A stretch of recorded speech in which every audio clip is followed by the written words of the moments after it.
কল্যাণীতে সিপিএম-এর মশাল মিছিল। রাজ্যে তৃণমূল ও কেন্দ্রে বিজেপি সরকারের বিরুদ্ধে সোচ্চার হতে প্রতিবাদ সংগঠিত করে বাম কর্মী সমর্থকরা। মশাল হাতে প্রতিবাদে পথে নামল নদিয়ার কল্যাণীতে। মিছিলে বাম নেতৃত্ব ও কর্মীর পা মেলায়। কল্যাণী এরিয়া অঞ্চল পরিক্রমা করে এই মশাল মিছিল।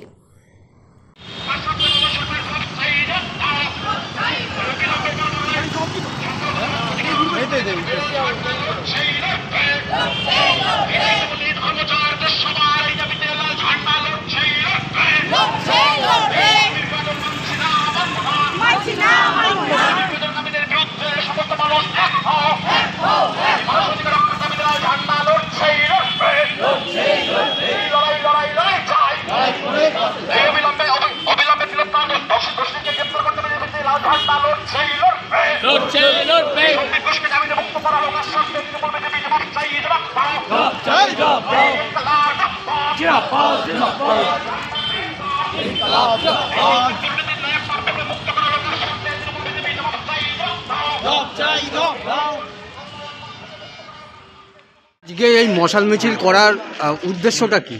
দেখুন, আমরা মশাল মিছিল করছি। মশাল মানে প্রতিবাদ। মশাল মানে হচ্ছে মানুষকে একত্রিত করার নিশান। মশাল মানে হচ্ছে দুর্নীতির বিরুদ্ধে, তাকে আগুন জ্বালিয়ে দাও।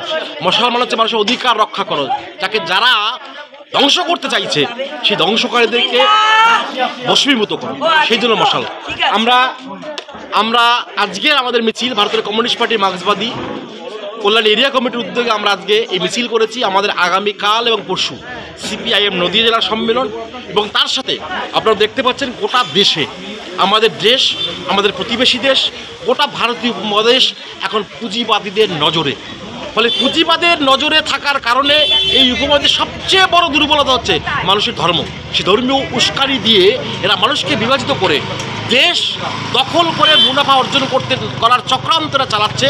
তার জন্য আমরা আজকে সেই প্রতিবাদ জানিয়েছি যে গোটা পৃথিবীর সংখ্যালঘুদের অধিকার রক্ষা করো, সংখ্যালঘু মানুষকে সুরক্ষা দাও, এবং সেই দাবি নিয়ে তাদের ধর্মীয় উপাসনা রক্ষা করো এবং মানুষের ঐক্যতা রক্ষা করে এই দাবি নিয়ে আজকে আমরা মিছিল করেছি। সেই মিছিলে আমরা সেই মিছিলে আমরা সামিল হয়েছি। আপনারা জানেন যে এই যে পার্থ চট্টোপাধ্যায় তার মুক্তি, এই বিষয়টা নিয়ে কি বলবেন? আর এটা এক কথায় তৃণমূল বিজেপির সেটিং। এখন এই সময়কালে শীতকালীন অধিবেশন চলছে পার্লামেন্টে, ফলে বিজেপির যে আইনগুলো আছে, যে খসড়াগুলো তৈরি করছে, তাকে সহমতি দেবে বিজেপি। তৃণমূল বিজেপিকে বলছে আমি তোমাকে সাইন করব, তুমি আমাকে মুক্ত করো।